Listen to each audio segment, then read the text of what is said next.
اعوذ باللہ من الشیطان الرجیم بسم اللہ الرحمن الرحیم الحمد للہ رب العالمین والصلاة والسلام علی سید الانبیاء والمرسلین جزا اللہ عنا سیدنا و مولانا محمد مبارک وسلم صلاۃ والسلام علیک یا سیدی یا مکی یا عربی یا ہاشمی لبیک یا رسول اللہ صلی اللہ تعالیٰ علیہ وآلہ وسلم۔ تمام ہی دیکھنے والے معزز ناظرین کو السلام علیکم ورحمۃ اللہ وبرکاتہ۔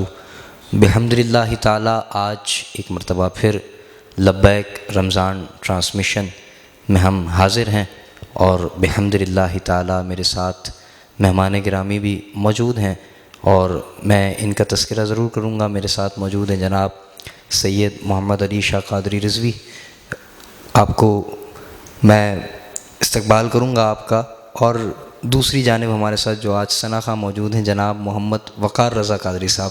السلام علیکم ورحمۃ اللہ وبرکاتہ۔ اب انشاءاللہ عز و جل بلا تاخیر اپنی اس خوبصورت نشریات کا آغاز کریں گے تلاوت کلام پاک سے، تو میں شاہ صاحب سے گزارش کروں گا کہ وہ تلاوت کلام پاک سے ہمارے قلوب کو منور فرمائیں۔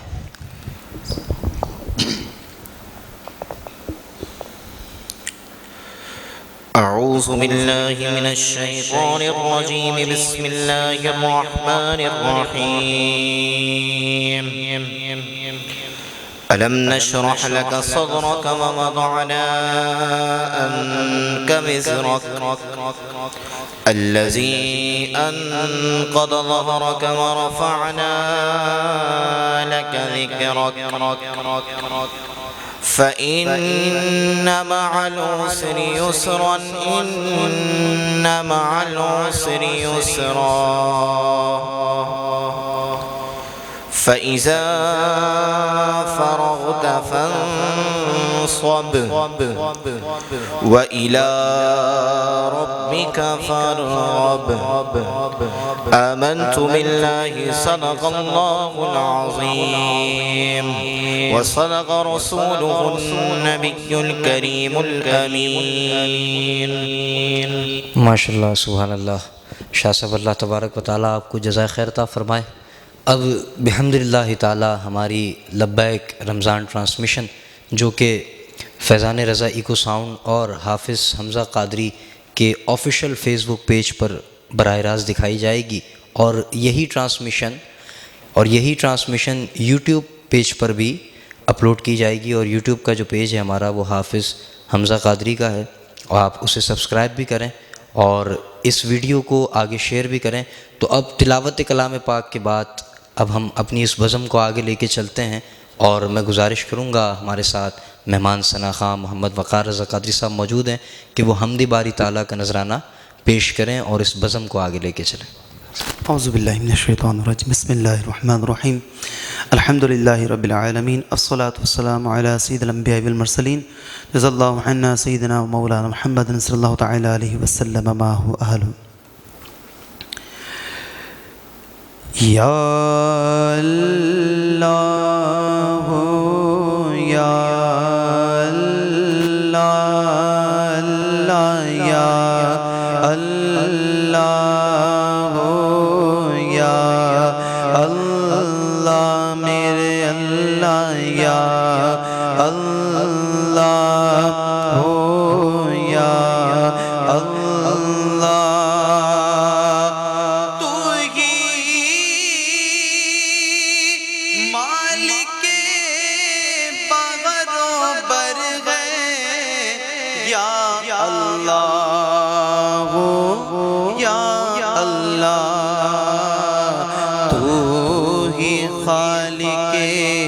جن و بشر ہے یا اللہ اللہ یا اللہ یا اللہ میرے اللہ یا اللہ۔ دنیا جب پانی کو ترسے رم جم رم جم پر خبر سے دنیا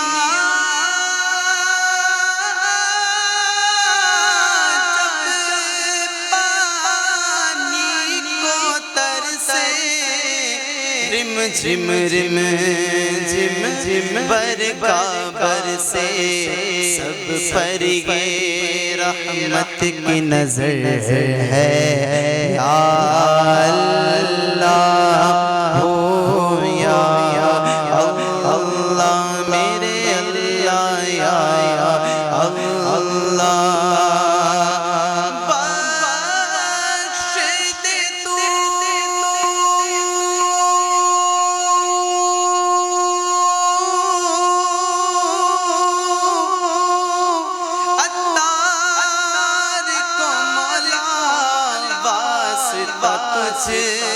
کو اس پیارے کا جو سب نبیوں کا سرور ہے یا اللہ ہو یا اللہ میرے اللہ یا اللہ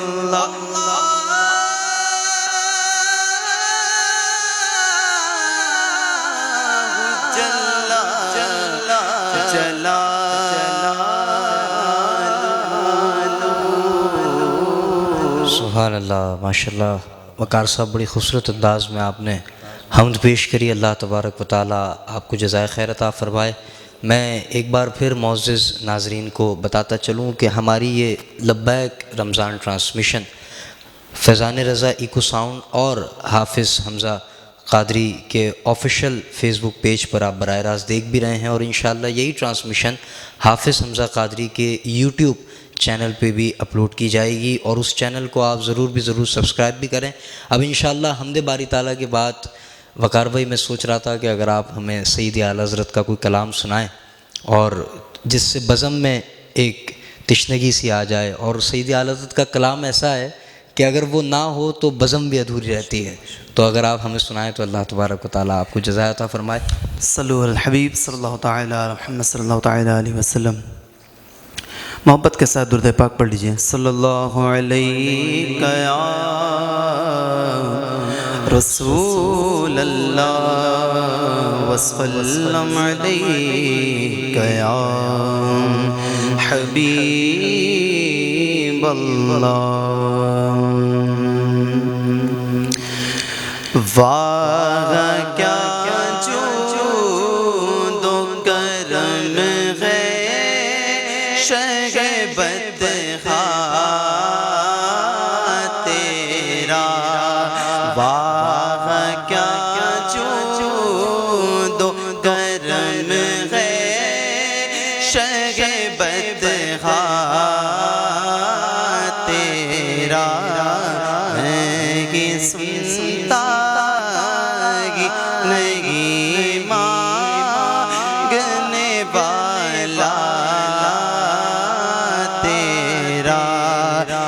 عرش والے تیری شوقت کا علو کیا جانے، عرش والے تیری شوقت کا علو کیا جانے. خسروا عرش پر اڑتا ہے پھریرا تیرا. خسروا عرش پر اڑتا ہے پھریرا تیرا. میں تو مالک ہی کہوں گا کہ وہ مالک کے حبیب. میں تو مالک ہی کہوں گا کہ وہ مالک کے حبیب. یعنی محبوب محب میں نہیں میرا تیرا. یعنی محبوب محب میں نہیں میرا تیرا.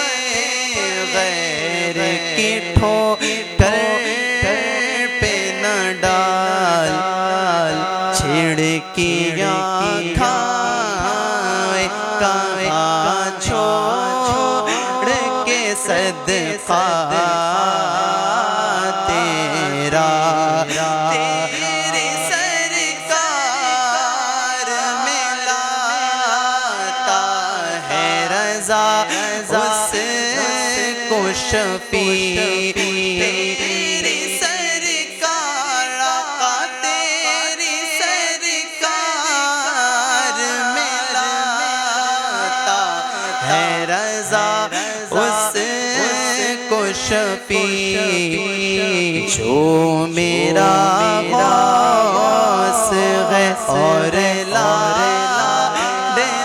بیٹا تیرا جو میرا غوث ہے اور لا بیٹا تیرا بابا کیا جو دو کرم ہے شہبت تیرا. سبحان اللہ، ماشاء اللہ، بڑی خوبصورت انداز میں تمام آپ نے دیکھا کہ بہت خوبصورت انداز میں وقار بھائی نے سیدی اعلیٰ حضرت فاضل بریلوی رحمۃ اللہ تعالیٰ علیہ کا کلام پیش کیا. اللہ تبارک و تعالیٰ سے دعا کرتے ہیں اس عظیم گھڑیوں میں کہ اللہ تبارک و تعالیٰ اس کلام کی برکت سے ہم سب کو بعد اب مدینے کی حاضری عطا فرمائے. تو اب جب سلسلہ چل گیا ہے تو میں وقار بھائی سے یہ بھی عرض کرتا چلوں، اب آپ کوئی اپنی محبت سے ہمیں کوئی کلام سنائیں تاکہ جس سے ہم محظوظ ہوں اور عشق مصطفیٰ ہمارے قلوب میں اور بڑھے. ضرور بھی ضرور. اعلیٰ حضرت امام اہل سنت مجدد دین و ملت پروانہ شمع رسالت امام احمد رضا خان فاضل بریلوی رحمۃ اللہ تعالیٰ علیہ کے پیارے پرپوتے مفتی اختر رضا خان صاحب کا بہت ہی خوبصورت کلام پیش کرنے کے ساتھ حاصل کروں گا، اور تمام دیکھنے والوں کو سے گزارش ہے کہ کمنٹس کیجئے اور سبحان اللہ ماشاء اللہ کی سزائیں بلند رکھیں اور درود پاک کی کثرت کیجئے. شاعر فرماتے ہیں، اعلیٰ حضرت کے پرپوتے فرماتے ہیں کہ داغ فرقت طیبہ قلب مزمگل جاتا، داغ فرقت طیبہ قلب مزمگل جاتا، کاش گنبد خضرا دیکھنے کو مل جاتا، کاش گنبد خضرا دیکھنے کو مل جاتا، دم میرا نکل جاتا ان کے آستانے پر، دم میرا نکل جاتا ان کے آستانے پر، ان کے آستانے کی خاک میں مل جاتا، ان کے آستانے کی خاک میں مل جاتا، موت لے کے آ جاتی زندگی مدینے میں،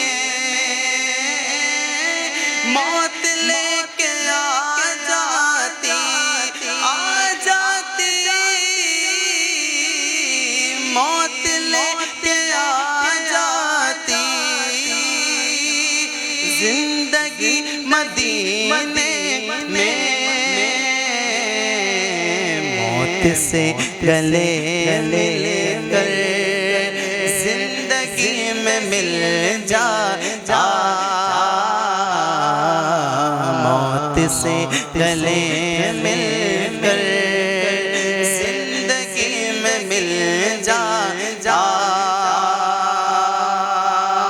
کیا خوبصورت کیا شعر لکھا ہے کہ کاش گنبد خضرا دیکھنے کو مل جاتا. اس لاک ڈاؤن نے تمام حالات کو بگاڑ دیا ہے. لوگ مدینہ شریف کے حاضری کے لیے اتنا تڑپ رہے ہیں لیکن جانا ممکن نہیں. تو شاعر نے کیا فرمایا کہ کاش گنبد خضرا دیکھنے کو مل جا ان کے در پہ اختر کی حسرت ہوئی پوری ان کے در پہ اختر کی حسرت ہوئی پوری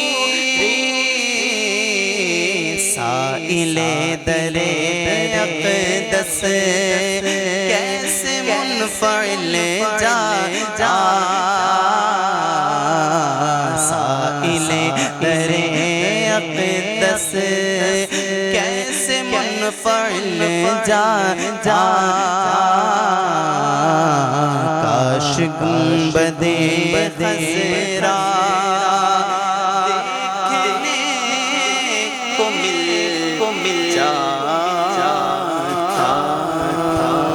واہ واہ واہ، بڑا خوبصورت کلام پڑھا آپ نے. اللہ تبارک و تعالیٰ اس پہ جزائے خیر عطا فرمائے. اور پیر و مرشد کا کلام تھا. اچھا وقار بھائی، آپ سے اب یہ جب بزم چل رہی ہے تو ہمارے ناظرین کو بھی پتہ چلے، میں ایک سوال میرے ذہن میں گردش کر رہا تھا کہ آپ کب سے ثنا خوانی کر رہے ہیں؟ مطلب کتنی عمر سے؟ ماشاءاللہ جب میں 12 سال کا تھا، سبحان اللہ، جب سے میں ثنا خوانی کر رہا ہوں، کیونکہ میری والدہ کو بھی نعتیں پسند تھیں. اللہ اللہ، بہت ساری نعتیں تو میں ان سے سنتا تھا، صحیح تو مجھے یاد بھی ہو جاتی اور میں پڑھنے لگ جاتا تھا. صحیح. تو کوئی آپ کا فیوریٹ ایسا کوئی شاعر جس کو آپ پسند کرتے ہوں، جو آئیڈیل؟ ہاں، شاعر تو ماشاءاللہ اعلیٰ حضرت امام اہل سنت ہیں. کیا بات ہے، بے شک بے شک. یہ تو ہر سنی کے دل کی ایک چاہت ہے نا، ہر کوئی ان کو آئیڈیل بناتا ہے. اعلیٰ حضرت امام اہل سنت تو میرے فیوریٹ شاعر ہیں. صحیح. لیکن اس کے بعد جو ہے اعلیٰ حضرت کے پرپوتے پھر ادیب رائے پوری صاحب، ان کے کلام میں. اور ویسے بھی نعتیں جتنی بھی ہوتی ہیں وہ ساری خوبصورت ہوتی ہیں اور ساری عشق والی ہوتی ہیں. اور میں خود ابھی بیٹھ کے یہی سوچ رہا تھا کہ گلدستہ اتنا حسین ہے ہمارا کہ ہم جن گھرانوں سے تعلق رکھتے ہیں وہاں ہر پھول کی خوشبو ہے، ہر پھول کی. مولا علی سے لے کے چاروں خلفائے راشدین درجہ بدرجہ، پھر اس کے بعد تابعین، تبع تابعین، عشرہ مبشرہ، سب کی خوشبو ہے، سب کے آراس منائے جاتے ہیں. تو آپ کے گھر کا ہی ماحول ایسا تھا شروع سے کہ ثنا خوانی کے حوالے سے؟ نہیں، ماحول تو ایسا نہیں تھا، لیکن ہماری والدہ جو ہے ماشاءاللہ نعتیں پڑھتی تھیں. اور کبھی ایسا ہوتا ہے کہ انگلیاں 5 ہوتی ہیں لیکن وہ برابر نہیں ہیں. صحیح بات، صحیح ہے. ہمارے بھائی بھی ماشاءاللہ 6 بھائی ہیں، تو ان میں سے مجھ سے بہت زیادہ محبت کرتی تھی میری والدہ. صحیح. اور جب وہ نعتیں پڑھتی تھی تو میں ان کے پاس بیٹھ جایا کرتا تھا. مطلب ایک دلچسپی بھی ہوتی ہے، مطلب یہ ایک چاہت بھی ہوتی ہے، والدہ کا فیض ہے جو آپ کے اندر ایک طریقے سے. اور دوسری چیز جو ہے فیض جو ہے وہ مرشد کا ہے. بالکل بالکل، کیونکہ مرشد نے ہمیں سکھایا ہے ساری چیزیں. صحیح بات ہے. اعلیٰ حضرت کی محبت، مولا علی کی محبت. اور جب تک میں اپنے مرشد سے مرید نہیں ہوا تھا تو اس وقت تک تو پتہ نہیں تھا. الحمدللہ 12 سال کی عمر سے الحمدللہ امیر علیہ سنت کا مرید ہوں. سبحان اللہ. اور ہمارے ایک اسلامی بھائی تھے، وہ ہمیں فیضان مدینہ لے کے جایا کرتے تھے. ہر جمعرات کو فیضان مدینہ لے کے جایا کرتے تھے. ان کی صحبت بھی مجھے ملی. صحیح. اور مرشد کا فیض بھی ملا. اور مرشد کے صدقے جو ہے نا، یہ والدہ سے محبت، والدین سے محبت، اور یہ اعلیٰ حضرت کے کلام پڑھنا، مولا علی سے محبت، یہ سب حضور کا کلام. یہ ہمارے ناظرین کو بھی یہی لگنا چاہیے کہ ہم جس دور میں آج رہ رہے ہیں نا، جس دور میں ہم جی رہے ہیں، اس دور میں عشق مصطفیٰ سب سے بڑی دولت ہے. ہماری مرشد نے سکھایا کہ نعت خوانی موت بھی ہم سے چھڑا سکتی نہیں، قبر میں بھی مصطفیٰ کے گیت گاتے جائیں گے. نعت خوانی کا نشہ نس نس میں ایسا چھا گیا، دم میں جب تک دم ہے ذکر ان کا سناتے جائیں گے. تو اب اسی آپ نے ایسا شعر پڑھ دیا ہے. میں چاہوں گا کہ میں اور آپ مل کے ایک اعلیٰ حضرت کا کلام پڑھتے ہیں، اور پھر اس کے بعد ہمارے شاہ صاحب بھی موجود ہیں، تو انشاءاللہ ان سے سوالات کا سلسلہ بھی جاری رہے گا. تو آئیے سیدی اعلیٰ حضرت کا ایک کلام مل کے محبت کے ساتھ درود پاک اللہم صلی علی سیدنا و مولانا محمد وعلی آل سیدنا محمد بارک وسلم. سب سے اعلیٰ وہ والا ہمارا نبی، سب سے بالا وہ والا ہمارا نبی، سب سے بالا وہ والا ہمارا نبی، اپنے مولا کا پیارا ہمارا نبی، اپنے مولا کا پیارا ہمارا نبی، دونوں عالم کا دولا ہمارا نبی، دونوں عالم کا دولا ہمارا نبی۔ کیا خبر کتنے تارے کھلے چھپ گئے، کیا خبر کتنے تارے کھلے چھپ گئے، پر نہ ڈوبے نہ ڈوبا ہمارا نبی، سب سے اولا والا ہمارا نبی۔ ناظرین کی نظر کرتا چلوں کہ مدینے کا جو آپ نے تذکرہ کرا تو اس پہ پیر نصیر الدین نسی شاہ صاحب لکھتے ہیں کہ در پہ غیروں کے زہر مت نہ فرمائیے، بھیک لینے مدینے چلے جائیے، اور کوئی دیتا گئے تو سامنے لائیے، کوئی دیتا گئے تو سامنے لائیے، کون دیتا گئے دینے کو منہ چاہیے۔ ان کے لیے نا ایک پیغام ہے جو آج کہتے ہیں نا کہ یار آپ کو کہاں سے پیسے مل جاتے ہیں، آپ کو کہاں سے رزق مل جاتا ہے، تو یہ تو ایک حضور کی عشق ہے، حضور کا ایک محبت ہے کہ آج بھی اس پرفتن دور میں بھی آج لاکھوں لوگ پاکستان میں لبیک یا رسول اللہ کا نعرہ لگا، تو اس کی وجہ یہی ہے کہ کون دیتا گئے دینے کو منہ چاہیے، دینے والا سچا ہمارا نبی، دینے والا سچا ہمارا نبی، جن کے قدموں کا دو بن گئے بے حیا، جن کے طلبوں کا دو بن گیا بے حیا، جن کے طلبوں کا دو بن گیا بے حیا، ہے وہ جان مسیحا ہمارا نبی، سب سے اولا وہ اعلیٰ ہمارا نبی، سے رسول اور رسولوں سے اعلیٰ ہمارا نبی، اور غمزدوں رضا مزدہ دیجے کے گئے، غمزدوں کو رضا مزدہ دیجے کے گئے، بے سوں کا سگارا ہمارا نبی، بے قصوں کا سہارا ہمارا نبی۔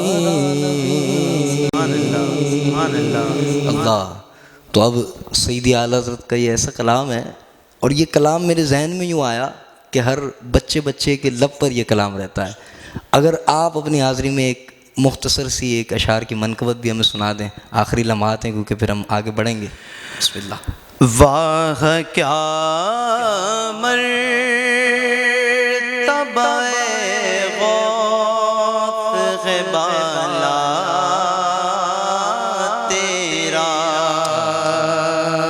اونچے اونچوں کے سروں سے قدم اعلیٰ تیرا، سربلا کیا کوئی جانے کہ کیسا تیرا، اولیاء ملتے ہیں آنکھیں، وہ ہے طلبہ تیرا، مٹ گئے مٹ جائیں گے اعداء تیرے، نہ مٹا نہ مٹے گا کبھی چرچا تیرا، نبوی علوی فصل بلولی گلشن حسنی پھول حسینی ہے مہکنا تیرا، فخر آقا میں رضا، اور بھی ایک نظر میں رفیع چل لکھا سنا خانوں میں چہرہ تیرا، اونچے اونچوں کے سروں سے قدم اعلیٰ تیرا۔ سبحان اللہ، یہ حصول برکت کے لیے میں نے منقبت پڑھوائی آپ سے۔ اب کیونکہ وہ سلسلہ آنے والا ہے کہ ہم شاہ صاحب موجود ہیں، ان سے سوالات بھی ہوں گے اور ہم رہنمائی حاصل کریں گے، اور انشاءاللہ عز و جل آپ یہ جو لبیک رمضان ٹرانسمیشن ہے، یہ ایک ایسی ٹرانسمیشن ہے کہ جس میں نہ آپ کو میوزک ملے گا، نہ ہی آپ کو اور دیگر چیزیں ملیں گی، جو آج کل کا جو ایک ٹرینڈ سیٹ ہوا ہے میڈیا ہاؤسز کے اوپر۔ حالانکہ بڑے افسوس کی بات ہے کہ میرے مہمان موجود ہیں، ان کی موجودگی میں ایک بات کا اظہار کروں کہ آج کل کا دور ایسا ہو گیا ہے کہ آج ہی میں دیکھ رہا تھا کہ ایک کسی میڈیا ہاؤس کے اندر کوئی کیس نمودار ہوا ایک دم سے، تو انہوں نے اپنا میڈیا ہاؤس بند کر دیا۔ اگر یہی چیز کسی مسجد کے اندر ہوتی تو ساری مساجد کو یہ سیل کر دیتے، لیکن یہ جو دوہرا معیار ہے یہ پھر ہم نوجوانوں کو یہ بات سوچنے پہ مجبور کر دیتا ہے کہ آخر یہ حملہ دین پر ہی کیوں، یہ حملہ دین پر ہی کیوں ہوتا ہے۔ تو یہ ہم سب کو سوچنا چاہیے اس بات کو۔ باقی اللہ تبارک و تعالی ہم سب پر اپنا خصوصی فضل و کرم نازل فرمائے۔ انشاءاللہ عز و جل اگلے سیشن میں ہم شاہ صاحب سے سوالات کریں گے۔ اللہ تبارک و تعالی آپ سب کا حامی، ناصر اور مددگار ہو۔ جیسا کہ آپ دیکھ رہے تھے کہ بہت ہی پیارے انداز میں ہمارے مہمان سناخوا محمد وقار رضا قادری نعت رسول مقبول صلی اللہ تعالیٰ علیہ وسلم پیش فرما رہے تھے۔ اب جو ہمارا سیگمنٹ ہے، جو سلسلہ ہے، جس طریقے سے ہم نے پہلے آپ سے ڈسکس کیا تھا کہ ہم ان مسائل کو ڈسکس کریں گے کہ جو آپ لوگوں کے ذہنوں میں ہیں، اور بہت ہی پیچیدہ سوال ہیں کہ لوگ بعض اوقات ہوتا ہے کہ وہ پوچھتے نہیں ہیں، لیکن وہ کرتے یہ ہیں کہ پھر اپنے ذہن سے ان باتوں کو سوچ کر اور اس پر اپنی جو ان کا عقیدہ ہے اس کو گڑھ لیتے ہیں۔ تو اسی لیے ہم نے یہ سیشن رکھا ہے۔ ہمارے درمیان موجود ہیں حافظ سید محمد علی شاہ قادری، جو کہ ہمارے جو سوالات ہیں ان کا جوابات دیں گے۔ السلام علیکم شاہ صاحب۔ شاہ صاحب، جیسا کہ آپ کو پتہ ہے کہ رمضان المبارک کا بابرکت مہینہ ہے۔ اس بابرکت مہینے میں لوگ ایک بہت ہی گہرا سوال کرتے ہیں کہ آیا کہ روزے میں انجیکشن لگوانا یا ڈرپ لگوانا کیسا ہے؟ آپ اس کے بارے میں ہماری رہنمائی فرمائیں، ہمارے ناظرین کو بتائیں۔ نحمده ونصلي ونسلم على رسوله الكريم اما بعد فاعوذ باللہ من الشیطان الرجیم بسم اللہ الرحمن الرحیم۔ اللہ رب ذوالجلال کا بے حد احسان اور اسی کرم کہ آج اس نے پھر ایک مرتبہ اپنے حبیب کریم صلی اللہ تعالیٰ علیہ وآلہ وسلم کی ذکر کی محفل میں ہم تمام کو موقع عطا کیا۔ اللہ تبارک و تعالیٰ آپ کو بھی اس کی جزائے خیر دے، اور جن جن نے بھی اس بزم میں حصہ لیا اللہ تبارک و تعالیٰ ان تمام کو بھی جزائے خیر دے۔ آپ کا سوال یہ ہے کہ آیا انجیکشن لگوانے سے یا پھر ڈرپ لگوانے سے روزے پر کوئی اثر پڑتا ہے یا نہیں پڑتا؟ تو یہ مسئلہ مختلف ہی ہے، علماء کرام کا اس میں اختلاف ہے کہ آیا روزے کے اندر انجیکشن یا ڈرپ لگوانے سے روزے پر اثر پڑتا ہے یا نہیں پڑتا۔ جو حضرات کرام انجیکشن یا ڈرپ لگوانے سے روزے پر کسی اثر کا تاثر کو قائم نہیں کرتے، ان کی دلیل یہ ہے کہ نبی پاک صلی اللہ تعالیٰ علیہ وآلہ وسلم کی احادیث طیبہ سے انہوں نے یہ مسئلہ اخذ کیا کہ نبی پاک صلی اللہ تعالیٰ علیہ وآلہ وسلم کی احادیث طیبہ سے یہ ملتا ہے کہ منہ سے اگر کسی چیز کو داخل کیا جائے اور وہ اگر جسم میں سرایت کر جائے تو اس سے روزے پر اثر پڑتا ہے، اور یہ ڈرپ اور انجیکشن کے ذریعے جو بھی لکوڈ چیز آپ کے جسم میں سرایت کرتی ہے وہ آپ کی رگوں کے ذریعے آپ کے جسم کے اندر پہنچائی جاتی ہے۔ تو ان حضرات کرام کا موقف یہ ہے کہ نبی پاک صلی اللہ تعالیٰ علیہ وآلہ وسلم کی احادیث طیبہ سے ہم نے یہ سبق حاصل کیا ہے کہ اگر رگوں کے ذریعے کوئی لکوڈ چیز جسم کے اندر سرایت کی جائے تو اس سے روزے پر اثر نہیں پڑتا۔ اور جن حضرات کرام کا موقف یہ ہے کہ انجیکشن یا ڈرپ لگوانے سے روزے پر اثر پڑتا ہے، تو ان حضرات کرام کا موقف یہ ہے کہ نبی پاک صلی اللہ تعالیٰ علیہ وآلہ وسلم کی جو ظاہر و روایات ہیں ان حدیث سے ہم نے یہ سبق حاصل کیا ہے کہ کوئی بھی چیز ہو اگر وہ جسم کے اندر داخل کی جائے تو اس سے روزہ ٹوٹ جاتا ہے۔ تو یہ مختلف ہی مسئلہ ہے۔ ہم عوام الناس کو یہ کہتے ہیں کہ یہ مسئلہ ہم آپ پر تھوپ نہیں رہے۔ آپ اگر عزیمت کی راہ کو اختیار کرتے ہیں کہ آپ یہ کہتے ہیں کہ انجیکشن لگوانے یا ڈرپ لگوانے سے روزہ ٹوٹ جاتا ہے تو یہ آپ کی مرضی ہے، اور اگر آپ رخصت کی راہ کو اختیار کرتے ہیں، آپ کہتے ہیں کہ انجیکشن لگوانے اور ڈرپ لگوانے سے روزہ نہیں ٹوٹتا، تو یہ دونوں پیرائے میں بات یہاں پر ہو سکتی ہے۔ لیکن اگر آپ میرے اساتذہ کرام اور بزرگان دین کا اگر آپ موقف پوچھیں تو میں آپ کو یہ بتاؤں گا کہ اگر بڑی پیچیدہ حالت ہے اور اس حالت کے اندر طبیب حاذق نے آپ کو یہ مشورہ دیا ہے کہ اگر آپ انجیکشن یا ڈرپ نہیں لگوائیں گے تو آپ اس موقع پر اپنا روزہ پورا نہیں کر پائیں گے، تو اس موقع پر آپ کا انجیکشن لگوانا اور آپ کا ڈرپ لگوانا یہ درست ہے۔ ماشاء اللہ، آپ نے بہت ہی پیارے انداز میں ہمارے ناظرین کو یہ بتایا کہ آپ نے کرنا کیا ہے اور کیا نہیں کرنا۔ اسی طریقے سے جناب علی، میں آپ سے دوسرا سوال یہ عرض کرتا ہوں۔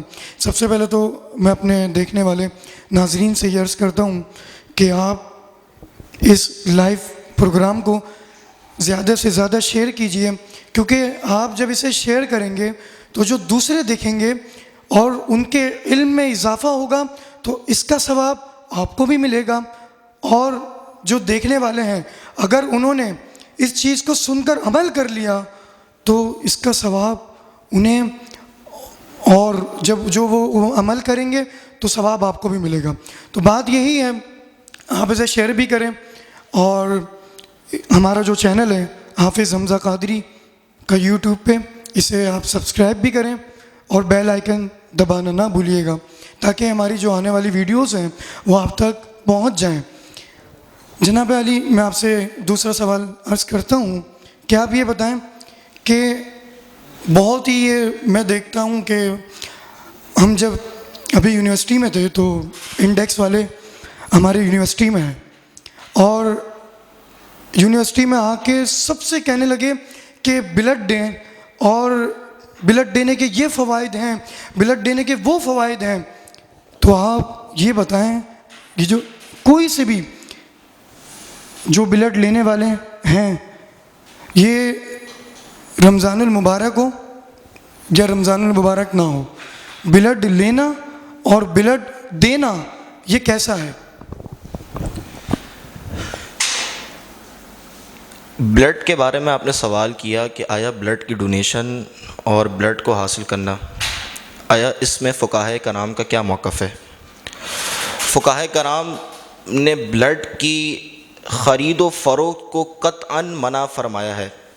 اسلام کے اندر بلڈ کی خرید و فروخت کے اندر، بلڈ کی جو خرید و فروخت ہے اسلام کے اندر، اس کا کوئی بھی جو ہے وہ جواز کا فتویٰ کسی بھی فقہاء کرام نے نہیں دیا خرید و فروخت کے بارے میں۔ اور رہی بات جب ضرورت پیش آ جائے تو اس موقع پر بلڈ کو ڈونیٹ کیا جا سکتا ہے اور بلڈ دیا جا سکتا ہے، اس میں فقہاء کرام کا کیا موقف ہے؟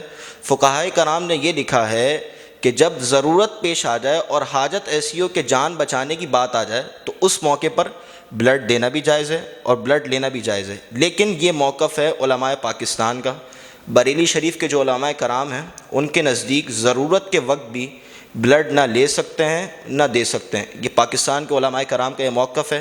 ہمارے اساتذہ کرام نے بھی ہمیں یہ بتایا کہ بلڈ دیا بھی جا سکتا ہے اور بلڈ دیا بھی جا سکتا ہے۔ رہی بات یہ کہ بلڈ دینے سے اور بلڈ لینے سے آیا روزے پر کوئی اثر پڑتا ہے یا نہیں پڑتا، تو آپ اس کا مسئلہ سماعت کر لیجئے کہ بلڈ دینے سے بھی اور بلڈ لینے سے بھی روزے پر کوئی اثر نہیں ہوگا۔ شریعت نے اس کے اندر رعایت نکالی ہے کہ جب بات جان بچانے کی آ جائے تو اس مقام پر جب بلڈ کوئی دے گا تو اس کے جسم سے کوئی چیز خارج ہوگی، خارج ہونے سے ویسے بھی روزہ نہیں ٹوٹتا، اور جو کوئی بلڈ لے گا تو وہ حاجت کی ضرورت کی بنا پر لے رہا ہے تو اس وجہ سے اس کا بھی روزہ نہیں ٹوٹے گا۔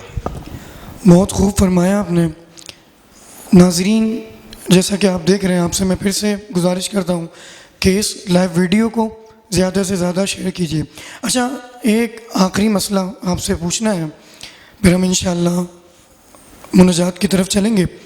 وہ مسئلہ یہ ہے کہ آپ بہت ہی یہ سوچنے والی بات ہے کہ یہ جو لوگ غیر اللہ سے مدد لیتے ہیں، اللہ کے سوا کسی سے مدد لیتے ہیں، حالانکہ اللہ تو بندے کے شیرک سے بھی زیادہ قریب ہے، تو پھر جب اللہ قریب ہے، اللہ سن سکتا ہے، تو پھر کسی غیر اللہ کو وسیلہ بنانا یہ کیا ہے؟ یہ کیوں جائز ہے؟ سوال یہ ہے کہ آیا وسیلہ بنانا درست ہے یا نہیں۔ آپ نے سوال کیا اللہ تبارک و تعالی ہماری شیرک سے بھی زیادہ قریب ہے، تو آیا اللہ تبارک و تعالی کو عرض کرنے میں ہم دوسرے کو شامل کیوں کریں؟ تو بات اس چیز کی نہیں ہو رہی کہ اللہ تبارک و تعالی ہماری شیرک سے بھی زیادہ قریب ہے، بات اس چیز کی ہے کہ اللہ تبارک و تعالی کے یہاں مقرب بننا اور اللہ تبارک و تعالی کے یہاں مقدر بننا اور اس کے یہاں مقرب بننے کی جو مہر لگے گی اس کی گارنٹی کیا ہے؟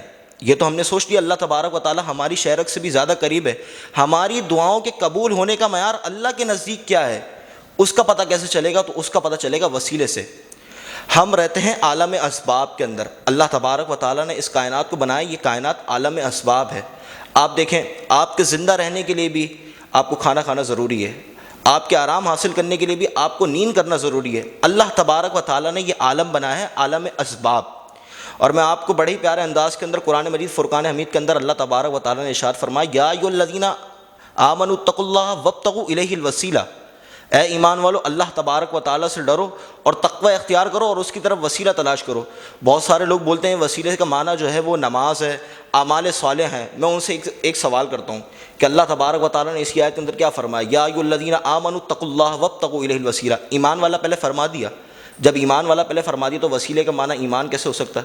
اللہ نے کیا فرمایا؟ اتقوا اللہ، اللہ سے تقوی اختیار کرو۔ جب تقوی اختیار کر لیا تو اعمال صالح آ گئے، تو پھر وسیلے کا معنی جو ہے وہ اعمال صالح اور ایمان کس طرح ہو سکتا ہے؟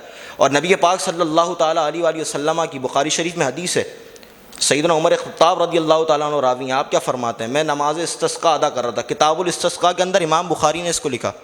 آپ فرما رہے ہیں میں نماز استسقاء ادا کر رہا تھا، نماز استسقاء ادا کرنے کے بعد میں دعا کر رہا تھا رب کے حضور سے، یا اللہ ہمیں بارش نازل فرما، ہم پر بارش نازل فرما، ہم مشکل حالات کے اندر ہیں۔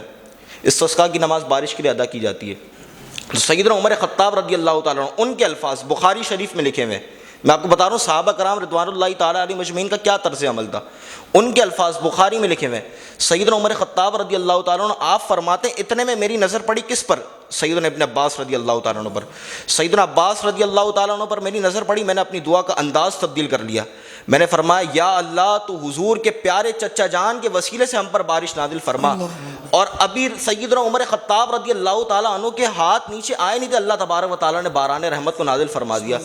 تو وسیلہ یہ صحابہ کرام رضوان اللہ تعالیٰ علیہم اجمعین کا عمل ہے. اور نبی پاک صلی اللہ اب یہ سوال ہوتا ہے کہ آیا یہ تو صحابہ کرام رضوان اللہ تعالیٰ علیہم اجمعین کا عمل ہے کہ وہ مقرب بندوں کو وسیلہ بناتے ہیں, کیا حدیث کی کسی سند سے یہ ثابت ہے کہ حضور علیہ الصلوۃ والسلام نے ہمیں وسیلہ بنانے کا حکم دیا, امت کو کہا کہ تم وسیلہ بناؤ؟ تو میں اس کی بھی نظیر بیان کر دیتا ہوں. یہ کتاب ترمذی میں بھی, سنن ابی داؤد کے اندر بھی, سنن نسائی کے اندر بھی, امام ابن شیبہ نے بھی, جہاں سے آپ بولیں گے وہاں سے میں حوالہ دکھاؤں گا آپ کو.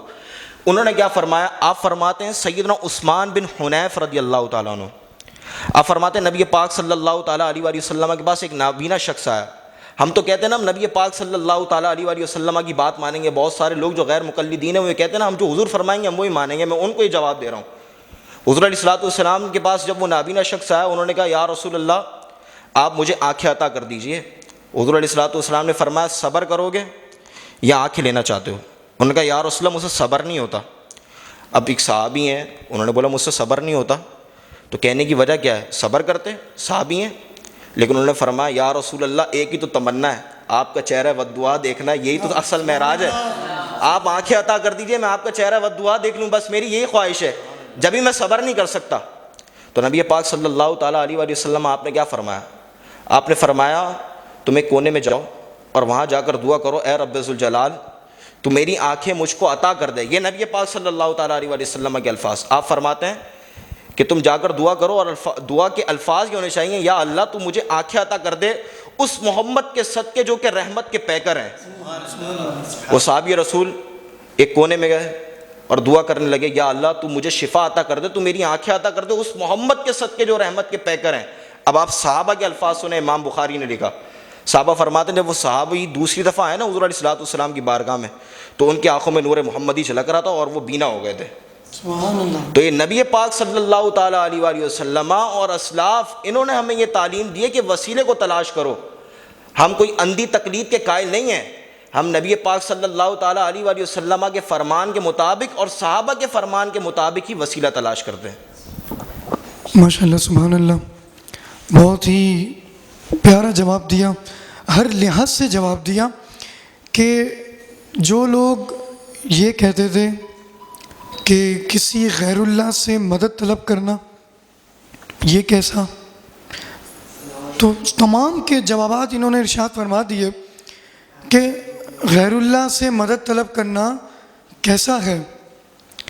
اچھا, اسی طریقے سے بہت ہی ہمارا یہ سلسلہ چل رہا ہے آگے. میں سب سے پہلے تو اپنے ناظرین کو یہ کہنا چاہوں گا کہ آپ اس ویڈیو کو زیادہ سے زیادہ شیئر کریں, اور یہ ویڈیو حافظ حمزہ قادری کے آفیشیل یوٹیوب چینل پر بھی دکھائی جائے گی, اور ہمارے چینل کو سبسکرائب کریں, بیل آئیکن دبائیں. اسی طریقے سے جو انشاءاللہ ہماری یہ جو ٹرانسمیشنز ہیں لبیک رمضان ٹرانسمیشن مرحلہ وار, اس میں ہم ہمارے ساتھ دیگر نعت خواں بھی شرکت کرتے رہیں گے, اور ہمارے ساتھ ہمارے علماء اکرام بھی تشریف فرما ہے. تو میں آپ سے گزارش کرتا ہوں کہ آپ اس ویڈیو کو ضرور دیکھیں اور اس کو دوسروں تک بھی پہنچائیں. اب ہم آگے چلتے ہیں. ہمارے بہت ہی پیارے نعت خواں وقار رضا قادری موجود ہیں, ہم ان سے مناجات سننے کے طلبگار ہیں کہ حضرت ہمیں مناجات سنائیں, ہماری آڈینس کو مناجات سنائیں. محمد وقار رضا قادری. کب گناہوں سے کنارہ میں کروں گا یا رب, کب گناہوں سے کنارہ میں کروں گا یا رب, نیک کب میرے اللہ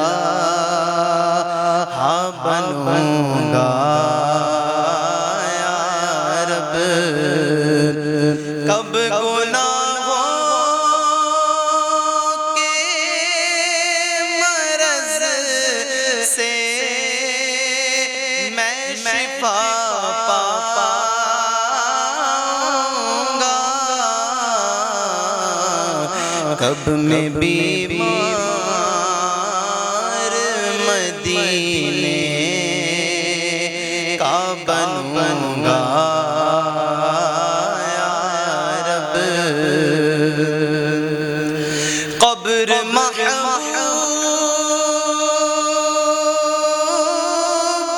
کے جلووں سے بسا دے مالک، قبر محبوب کے جلووں سے بسا دے مالک، یہ کرم کر دے تو میں شاد رہوں گا یا رب، قبر میں گئے محمد کے نظارے ہوں گے، ہائے میں قبر میں پھر تنہا رہوں گا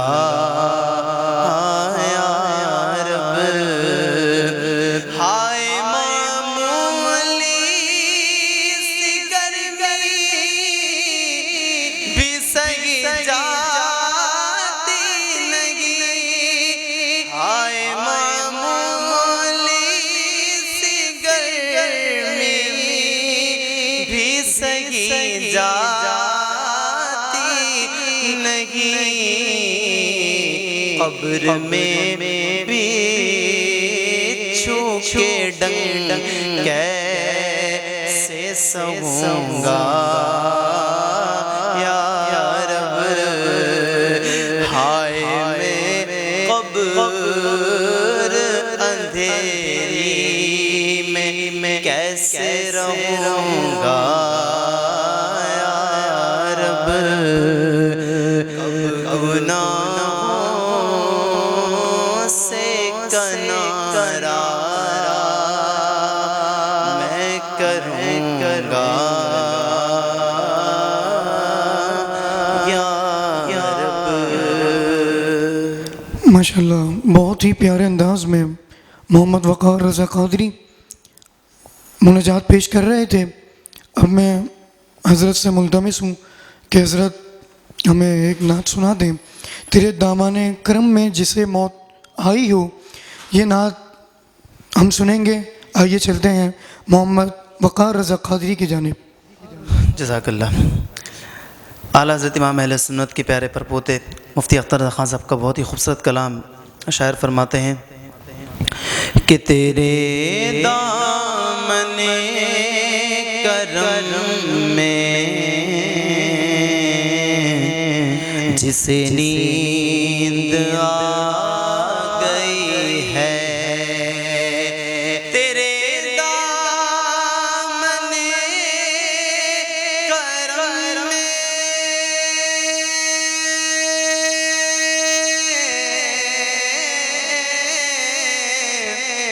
جسے نیند آ گئی ہے، جو فنا نہ ہوگی ایسی اسے زندگی ملی ہے۔ شاعر نے اپنی تمنا کی ہے، کیا کی ہے کہ میں مروں تو میرے مولا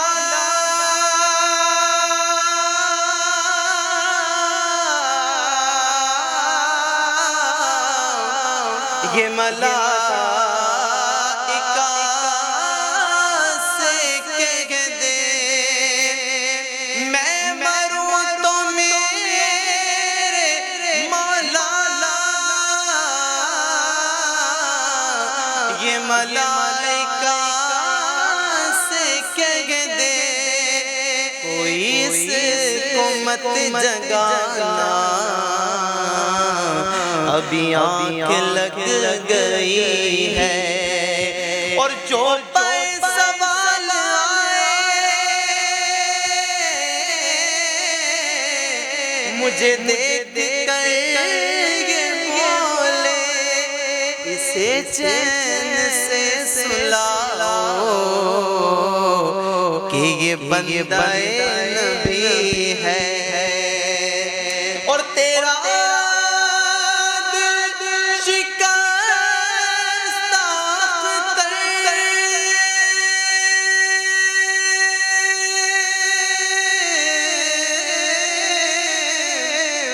اسی انتظار میں ہے کہ ابھی نوید وصلت تیرے در سے آ گئی ہے جو فنا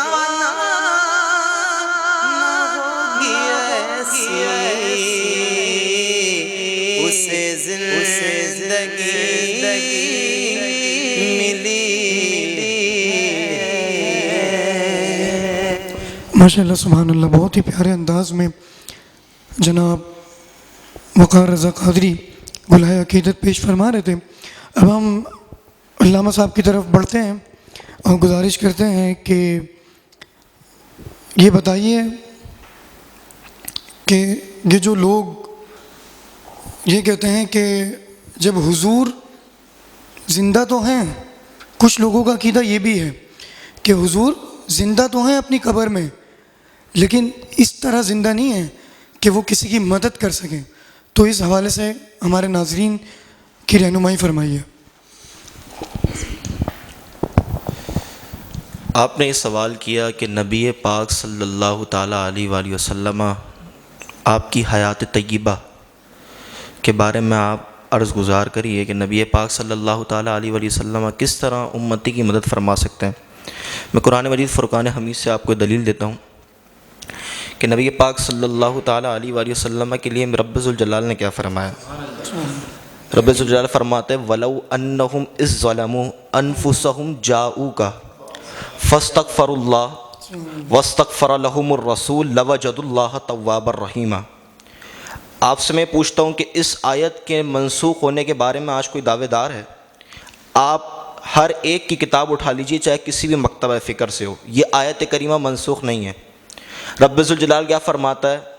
اے محبوب کے امتیوں، جب تم گناہ کر بیٹھو نا تو پھر تمہیں کرنا کیا ہے؟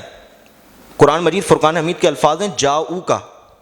محبوب پاک زندہ نہیں ہے تو رب ذوالجلال کیوں فرما رہا ہے جاؤ کا؟ کیا فرما رہا ہے؟ جب تم گناہ کر بیٹھو نا تو محبوب پاک کے دربار میں حاضر ہو جاؤ۔ اس کا حکم نبی پاک صلی اللہ تعالیٰ علیہ وآلہ وسلم کی حیات طیبہ تک نہیں ہے۔ قرآن مجید فرقان حمید قیامت تک مینار نور ہے۔ اللہ رب ذوالجلال فرما رہا ہے کہ جب بھی اے امتی تم گناہ کر بیٹھو تو نبی پاک صلی اللہ تعالیٰ علیہ وآلہ وسلم کے دربار میں حاضر ہو جاؤ، اور حاضر ہونے کے بعد کیا کرو؟ پھر وہاں بیٹھ کے رب ذوالجلال سے استغفار کرو۔ اور جب تم استغفار کرو گے حضور کے دربار میں آ کے تو پھر حضور کیا کریں گے؟ حضور تمہارے لیے استغفار کریں گے۔ اور جب حضور استغفار کر لیں گے تو قرآن کے الفاظ کیا ہیں؟ لَوَجَدُوا اللَّهَ تَوَّابًا رَحِيمًا، لام تاکید کے ساتھ ذکر کیا اللہ نے فرمایا کہ ضرور تم رب ذوالجلال کو توبہ قبول فرمانے والا پاؤ گے۔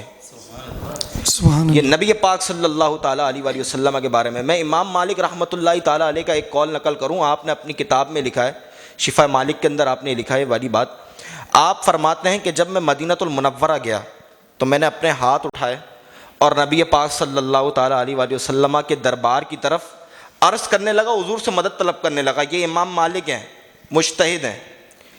تو وہاں کے لوگ آ گئے امام مالک کے پاس، امام مالک سے کہنے لگے یہ آپ نے ہاتھ اٹھا کے روضہ رسول کی طرف دعا کرنا شروع کر دی؟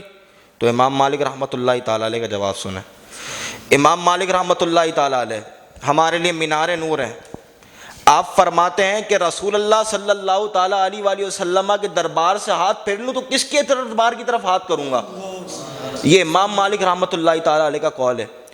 اور امام نبہانی اور شیخ عبداللہ محدث دہلوی رحمۃ اللہ تعالیٰ علیہ، یہ حیات طیبہ کا مسئلہ یہ آج کے دور میں یہ شروع ہوا ہے، یہ حیات طیبہ کا مسئلہ۔ شیخ عبداللہ محدث دہلوی تمام کے نزدیک مسلم ہے۔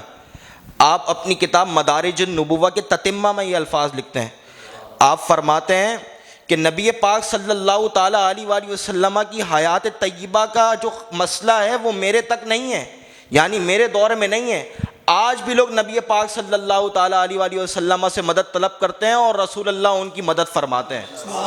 یہ شیخ عبدالحق محدث دہلوی شیخ محقق جو کہ تمام کے نزدیک مسلم ہیں، یہ ان کے اقوال تھے۔ تو نبی پاک صلی اللہ تعالیٰ علیہ وآلہ وسلم ہر امتی کی مدد فرمانے والے ہیں، آپ ہر امتی کے قلب سے منور کرنے والے ہیں، ہر امتی کے قلب کو ملاحظہ کرنے والے ہیں۔ حضور علیہ الصلوۃ والسلام ہر امتی کے ہر حال میں مدد فرمانے والے ہیں۔ یا رسول اللہ انظر حالنا، یا حبیب اللہ اسمع قالنا، اننی فی بحر حم مغرق، خذ یدی سیل لنا اشکالنا۔ میری قسمت کو جگا دو یا رسول،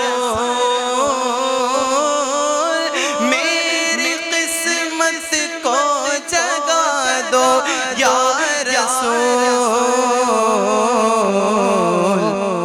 ایک جھلک اپنی دکھا دو یا رسول، ایک جھلک اپنی دکھا دو یا رسول، یا رسول اللہ انظر حالنا، یا حبیب اللہ اسمع قالنا، اننی فی بحر حم مغرق، یدی سیل لنا اشکالنا۔